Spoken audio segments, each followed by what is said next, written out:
DOP sir சொன்ன மாதிரி தான் அந்த ஈவிபியில் போவோம். நாங்கள் ஒரு 4 பேர் ஃப்ரெண்ட்ஸாக உட்காந்துருப்போம். ஸ்கூலியே தோண்டிகிட்டு இருப்பாங்க, இன்றைக்கி என்ன நடக்க போதோ, முள்ளிங்கால் போட்டு வரணும். சசி சாருக்கு வந்து முன்னால் வச்சுருவாங்க, கேமராவுக்கு முன்னால் ஒரு 4 ஸ்டெப் நடந்தால் போதும். நம்மலாம் அங்கே திண்டிவனத்துலேருந்து முள்ளிங்கால்லே வரணும். ஆமாம், இந்த எல்லாம் மாத்திரை டப்பாவோட வந்துடுவாப்புல குணா. தண்ணி எங்கெங்கே இருக்குது, தண்ணியெலாம் வருங்க, பேசாமல் இருங்க, டெடிக்கேஷனாக இருங்க. நீங்கள் தண்ணியாக குடி பொறுங்க, முன்னால் வேகமாக போங்க. ஏங்க பொறுங்க, முள்ளிங்க நடந்தால் போகிறேன், முள்ளிங்கால் போட்டு போகும்போது வேகமாக போங்கன்னா இப்படியே ட்ராக் உள்ளே போகும். திரைப்படத்துல ஒரு முக்கியமான கதாபாத்திரத்தில் நடிச்சிருக்கக்கூடிய பாய்ஸ் மணிகண்டன் அவர்கள் அவருடைய கதாபாத்திரத்தை பத்தியும் இந்த படத்தை பத்தியும் எங்களுக்காக ஷேர் பண்ணணும்னு ஆசைப்படுறோம். So over to you.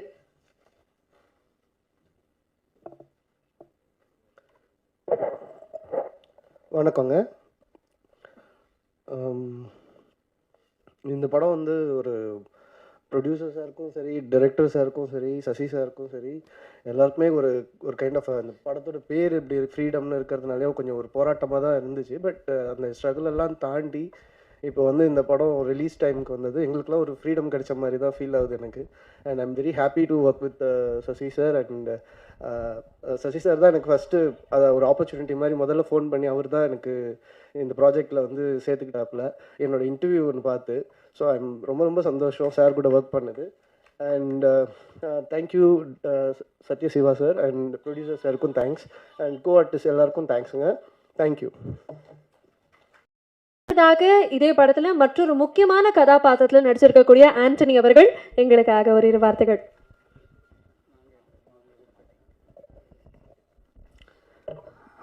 பத்திரிகை, தொலைக்காட்சி, மீடியா, யூடியூப், சோசியல் மீடியாவில் வேறு என்னென்ன சேனல் இருக்கோ எல்லாத்துக்கும் மாலை வணக்கம். பாண்டியன் சார், மேடையில் இருக்கிற RK Selvamani sir, Pandian sir வந்து ஆஃபீஸில் கூப்பிட்டு இது மாதிரி படம் ஆரம்பிக்க போகிறோன்னு சொல்லிட்டு முதல்ல ஒரு அட்வான்ஸ் கொடுத்து அதில் ஆரம்பித்தது. ஜூலை 13 நினைக்கிறேன், ஜூலை 13, 2022 ஸ்டார்ட் பண்ணது பூஜை போட்டு. ஆனால் அது உங்களுக்கு ஸ்க்ரீனில் பார்க்கும்போது தெரியாது. ஒரு தயாரிப்பாளராக, ஒரு மேனேஜராக இருந்துட்டு, ஒரு ப்ரொடக்ஷன் மேனேஜராக இருந்துட்டு ஒரு தயாரிப்பாளர் ஆகிறது எவ்வளோ பெரிய ஸ்ட்ரகிள் என்னன்னு தெரியும். அதை தொடர்ந்து அந்த படத்தை விடாமல் ஒரு அவரோட ஸ்ட்ரகிள், அவர் சூழ்நிலை, அங்கே ஷூட்டிங் நடத்துகிற ஒவ்வொரு நாளும் அவர் போராடுறது, எல்லா விஷயமும் இன்றைக்கி இந்த ட்ரெய்லர்லேயும் இந்த சாங்கையும் பார்க்கும்போது எதுவுமே தெரில. உண்மையாகவே அவ்வளோ கஷ்டம் இதுக்காக ப்ரொடியூசர் ஆகும். டைரக்டர் சார், நான் இதுக்கு மேலே வேலை பார்த்த டைரக்டர்கள்லாம் கொஞ்சம் ஸ்பாட்டில் கொஞ்சம் அமைதியாக இருப்பாங்க, இதாக இருக்கும். ஃபஸ்ட்டு ஒர்க் பண்ணுறது எனக்கு கொஞ்சம் சிரமமாக இருந்தது. அப்படியே நான் என்னடா அது, ஆல்ரெடி ஸ்மோக் பண்ணிகிட்டு இருந்தேன், செயின் ஸ்மோக்கை நான் விட்டேன். இதில் தான் வந்து நான் தம்மை மறுபடியும் பழக ஆரம்பிச்சுட்டு, இல்லை கண்டினியூ பண்ணலை, அது முடிச்சுட்டு போய் ஏதாவது ஒன்று பண்ணணும் இப்போ அப்படியே கூலாகிறதுக்குன்னு சொல்லிட்டு ஏதாவது சிகரெட் வாங்கி அடிச்சுட்ருப்போம். பக்கத்தில் குணா இருப்பார், அந்த மாதிரி இது மாதிரி பயங்கர ஸ்ட்ரகிளாக நிறையா ஹேண்டில் பண்ணுறதா ஒரு எப்படி அவர் சொல்கிற மாதிரி நம்ம பண்ணுறதுன்றது ஒரு இது இருந்தது. பயங்கர கஷ்டமாக இருந்தது எனக்குமே. வந்து ஒரு நடிகராக நம்ம ஒரு படம் கமிட் பண்ணும்போது யார் ப்ரொடியூசரு, யார் டைரக்டர், யார் ஹீரோவாக பண்ணுறான், இதெல்லாம் பார்த்துட்டு சரி நம்ம இந்த ப்ராஜெக்ட் பண்ணுறோன்னா இதுக்கு இடையில வேறு எதுவும் பண்ணிட வேணாம், சரி இது ஒன்று நமக்கு ஒரு நல்ல பேர் வரும் அப்படின்னு சொல்லி தான் ஏற்போம். மற்றவங்க எப்படின்னு தெரியல, நான் கமிட் பண்ணுறது வந்து வாரதை ஃபுல்லாக கமிட் பண்ணுறது கிடையாது. ஒரு 5 படம் வந்ததுன்னா சரி இது ஒன்று பண்ணுவோம், அதுக்கு இடையில வேறு அது கமிட் ஆகும்போது கேட்டுறது, சார் எனக்கு இப்போ வந்து ஆகஸ்ட்டோட முடியுமா சார், இல்லை செப்டம்பர்னா சொல்லுங்கள், அந்த ஒரு மாதம் நான் வேறு எதுவும் பண்ணல. ஏன்னா எல்லா படத்துலையும் பண்ணிவிட்டு கண்டினியூட்டியாக ஒன்றும் ஃபாலோ பண்ண முடியாது. சம்பாதிச்சிடலாம், பட் நம்ம அந்த ப்ராஜெக்டில் பார்க்கும்போது என்ன நம்மளோட அவுட்புட்டு பெருசாக இருக்காத மாதிரி இருக்குன்றதுனால ரொம்ப செலக்டிவாக தான் பண்ணுறது. இதில் வந்து டைரக்டர் சார் வந்து கூப்பிட்டு, ஆனால் அவரோட இது புரிஞ்சுக்கிட்டு அதுக்கப்புறம் நம்ம வருது சில இதாக இருந்தது. பட் ஆனால் அவுட்புட்டாக வரும்போது சரி இந்த படத்துக்காக இன்னும் கொஞ்சம் கூட நம்ம இருந்திருக்கலாமேன்ற மாதிரி ஒரு ஃபீல் ஆனது. தேங்க்யூ சார் இந்த வாய்ப்பு கொடுத்ததுக்கு. ஆர்ட் டைரக்டர் ரொம்ப பிரமாதமான ஒரு ஆமாம். ஏன்னா அது அங்கே செட்டு நம்ம இங்கே ஆல்ரெடி போட்டிருந்த செட்டில் இருந்து அங்கே நாங்கள் அந்த ஜெயிலில் எப்படி தங்க வச்சுருப்பாங்க, அவங்க இருக்கிற செட்டப் எல்லாமே ரொம்ப சூப்பராக பண்ணியிருந்தார். கண்டிப்பாக அந்த வருஷத்துக்கான எல்லா விருதும் உங்களுக்கு வரணும். டிஓபி சார் எப்படி டைரக்டருக்கு இப்படி ஒரு பொறுமையான டீமை கண்டுபிடிச்சாருன்னு தெரில. டைரக்டருக்கு அவங்க அதுக்கேற்ற மாதிரி டைரக்டர்கிட்ட வேலை பார்க்குற லிரிக்ஸ் ரைட்டரு எல்லா பேருமே அவருக்கு ஏற்ற மாதிரி கரெக்டான ஆட்களை அமைஞ்சிட்டாங்க. இவர் ஸ்பாட்டில் டைரக்டர் மட்டும்தான் சத்தம் வரும். நமக்கு எப்படின்னா இப்போ ஷூட்டிங் ஸ்பாட்டில் அப்படி கத்தும் போது இப்படி சல் அப்படி இந்த லோ பிபி வந்து போகும். ஷோ என்னடா நைட்டு தூங்குவோம், காலைல ஷூட்டிங்கா என்ன படம், சத்ய சிவா சார் படமா, அந்த மாத்திரை 2 கொடுப்பா வாங்கி போட்டு அப்படி ஜெபம்லாம் பண்ணதே கிடையாது. ஆண்டவா நீ ஸ்பாட்டில் வந்து எந்த ஒரு சத்தம் வந்துடக்கூடாது, எந்த ஒரு நம்ம டென்ஷனாக கூட அவரும் டென்ஷன் ஆகக்கூடாது, நல்லபடியாக அந்த நாள் முடியணும், இப்படி தான் கிளம்பி வர்றது. ஆனால் சில ஷூட்டிங்க்கு நம்ம போகும்போது ஷூட்டிங்கா வேகமாக எடுத்துகிட்டு பேக்கை வச்சுட்டு என்னென்ன தூக்கிட்டு ஜாலியாக போட்டு டீயை சாப்பிட்டு வாடையை சாப்பிட்டு வாடையை நிப்பாட்டு அப்படி போவோம். இங்கே வந்து மட்டும்தான் எனக்கு அப்படியே ஒரு மாதிரி இப்படியாவது முடிச்சிடும்டா அதை இருந்து. பட் அவுட்புட்டாக நல்லா வந்திருக்குது. லிரிக்ஸ் 2 பேருமே சூப்பராக இருந்ததுங்க சார். ஆமாம், அந்த இன்னொரு பாட்டு அந்த குழந்தைக்கும் 2 சாரோட சசிகுமார் சார் அவங்க பேரோட சின்ன வயசு இது ரொம்ப சூப்பராக இருந்தது அது. அப்புறம் ட்ரெண்ட் மியூசிக் அஜித்தே சார் வாழ்த்துக்கள் சார். அப்புறம் சார் அவங்க sir Arun Bharathi sir thank you. Ghibran sir சின்ன படங்களுக்கு எப்பொழுதுமே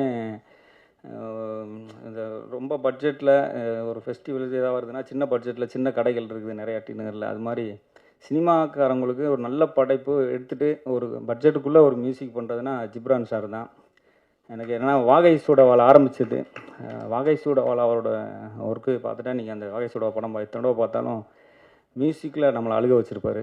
இதுலேயும் அதே மாதிரி லிஜோ மேம்ஸ்க்கு இந்த சீக்வன்ஸ் அவங்க பேசுகிறது, அவங்க எங்களை ஏன் தள்ளி விட்றீங்கன்னு கேட்கும்போது நம்மள அறியாமல் கண்ணிலேருந்து ட்ராப்ஸ் வந்துடும். ஏன்னா இது ஒரு முக்கியமான போர்ஷன் அவங்க லிஜோ மேமுக்கு. ஏன்னா இதுக்கு முன்னால் அவங்க பண்ணியிருக்காங்க ஜெய்பீம், அது நம்மளை ஒரு மாதிரி ரொம்ப கலங்கடிச்சு ஃபீல் ஆனது. ஏன்னா இந்த ஜெய்பீமில் வந்துட்டு வெளியில் சூர்யா சார் இருந்து வருவாங்க, இவங்க எங்கே இருப்பாங்கன்னு நம்மங்களை தேடிக்கிட்டே இருப்போம், கேமராவும் அவங்கள தேடி வரும். அந்த ஒரு மலையில் ஓரம் நிற்பாங்க. அது எக்ஸ்ட்ரீமாக நீங்கள் என்ன கண்ட்ரோல் பண்ணி எனக்கு அழுகே வராதுன்னா கூட உங்களை அப்படியே கிட்டத்தட்ட அதுக்கு ஈக்குவலாக இதில் வந்து அந்த ஈக்குவலாக அதோட கூட அதிகமாக தான் இருக்கும் அவங்களுக்கு ஒரு பேர் இதில்.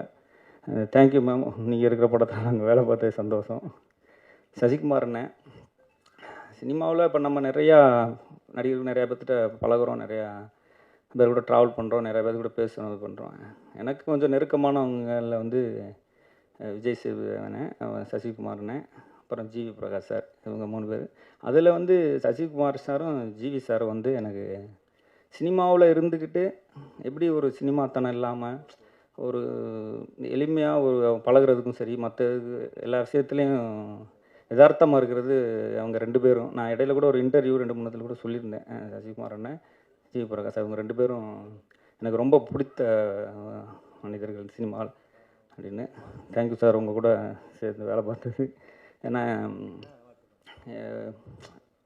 எல்லா பேரோட சூழ்நிலையும் இந்த படத்துக்கு உண்மையாகவே ப்ரொடியூசர் சொன்ன மாதிரி தான், வேறு யாராக இருந்தாலும் இவ்வளோ சப்போர்ட் பண்ண முடியாது. ஏன்னா நம்ம ஒரு கேரக்டர் ஆர்டிஸ்ட்டாக பண்ணுற நம்மளாலே லோ பிபி, ஹார்ட்டு, சுகரு இது எல்லாமே வருது. ஒரு லீடு பண்ணுறவங்களுக்கு ஏன்னா அது ஃபைட் சீன் வரும், அடித்து இது பண்ணுவாங்க, அந்த பிளட்டு வரதெல்லாம் பார்க்கணும்.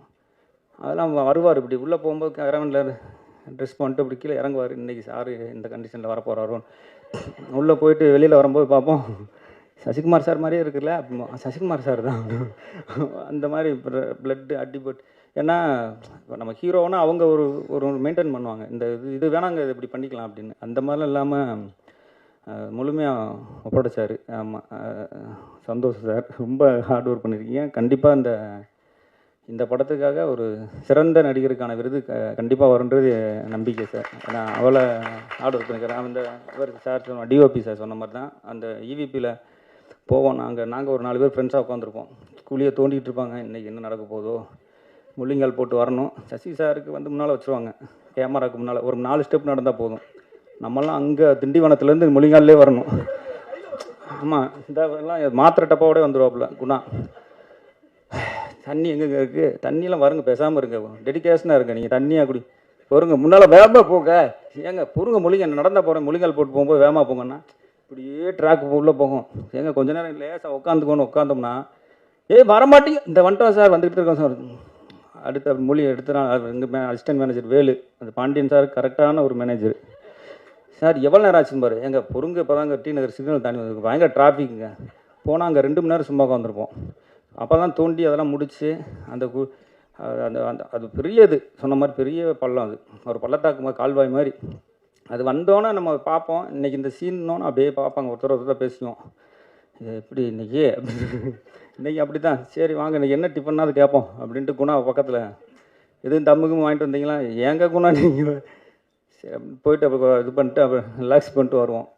ஏன்னா ஒரு அந்த ஸ்பாட்டை கடத்துறது அந்த மாதிரி. இங்கே செட் ஒர்க் பண்ணுறதும் சரி, அங்கே பண்ணதும் சரி. அப்புறம் இன்னொரு இடத்துல நம்ம இந்த வண்டலூரை தாண்டி ஒரு இடத்துல எடுத்தோம், அந்த இது பண்ணுறது. அப்புறம் இங்கே நம்ம எக்மோரில் எடுத்த அந்த காலேஜ் சீக்வன்ஸ் எல்லாமே பயங்கர கஷ்டமானது. டிஓபி சாருக்கு தான் பெரிய ஒரு சவாலானதாக இருந்திருக்கும் அந்த இதெல்லாம் பண்ணுறதுக்கு. சந்தோஷம் சார். யாருக்கு செல்வமணி சார். நான் சென்னை வந்த புதுசில் ஆர் செல்வராஜ் சார்கிட்ட வேலை பார்த்தேன். அப்போ வேலை பார்க்கும்போது ஏதாவது ஃபைல் கொடுத்துடுவார், போய் செல்வமணி சார் வீட்டில் கொடுக்கணும். அப்புறம் அங்கேருந்து எதாவது கொடுத்துடுவாங்க, வாங்கிட்டு வந்து கொடுக்கணும். இந்த மேடையில் நீங்கள் இருக்கிற மேடையில் நிற்கிறது ரொம்ப சந்தோஷம் சார். மணிகண்டன் இப்போ பேசின மாதிரி தான். என்னங்க ஒரு அரை மணி நேரம் பேசுங்க அப்படின்னா டக்குன்னு வந்து உட்காண்டார். மணிகண்டன் ஒரு இதே அவருக்கு என்ன தோணுதோ அதை பேசிடுவாப்புல. அது இந்த இன்டர்வியூ பார்த்து தான் மகாராஜாவிலையும் வந்தது. மகாராஜாவிலையும் வந்தது. பரவாயில்ல, இனிமேல் நம்மளே ஒரு இன்டர்வியூ அந்த மாதிரி கொடுத்தா அதுக்கு வாய்ப்பு வர மாட்டேது. இன்டர்வியூ கொடுத்தா ஃபோன் பண்ணி திட்டாச்சாராங்க, என்ன உனக்கு பேச தெரில, கொஞ்சம் நல்லா பேச மாட்டேன்னு. வாழ்த்துக்கள் பண்ணிட்டவங்க கூட சேர்ந்து வேலை பார்த்து ரொம்ப சந்தோஷம். நான் பாய்ஸ் காலேஜ் படிக்கும்போது நான் பாய்ஸ் பார்த்தது. அப்போல்லாம் பாய்ஸ் மணிகண்டனா அப்படின்னா பாய்ஸ் மணிகண்டோட நடிக்கிறதா நமக்கு அவ்வளோ ஒரு சந்தோஷம். ஏன்னா அந்த படத்தை நாங்கள் தேட்டரில் எவ்வளோ வெயிட் பண்ணி அந்த டிக்கெட் வாங்கி பார்த்தது. ரொம்ப ஒரு சினிமா மணிகண்டன் அந்த மாதிரி தான். எப்படி அப்ரோச் பண்ண, எப்படி பேசுகிறது, அந்த இதெல்லாம் தெரியாது. அவர் கம்ஃபர்டபுள் ஜோனுக்குள்ளே என்ன பார்க்க முடியுமோ அந்த வேலையை பார்த்துருவார். அப்புறம் குணா தான் எங்களுக்கு வந்து பயங்கர என்டர்டைன்மெண்ட் ஷூட்டிங் ஸ்பாட்டில். அவர் இல்லைன்னா கண்டிப்பாக அந்த நாட்கள் கூட எங்களால் இருக்க முடியாது. அப்புறம் அவங்க இதில் நடிச்சிருக்காங்க தீபா பாஸ்கர், அப்புறம் ஷாலினி இவங்கெல்லாம் முக்கியமான ரோல் பண்ணியிருக்காங்க. மற்ற நிறைய அசிஸ்டன்ட் டைரக்டர்ஸு, கோ டைரக்டர், மற்ற எல்லா பேர்த்துக்கும் நன்றி. வாய்ப்பு வழங்கிய ப்ரொடியூசருக்கும் டைரக்டர் ரொம்ப நன்றி. தேங்க்யூ.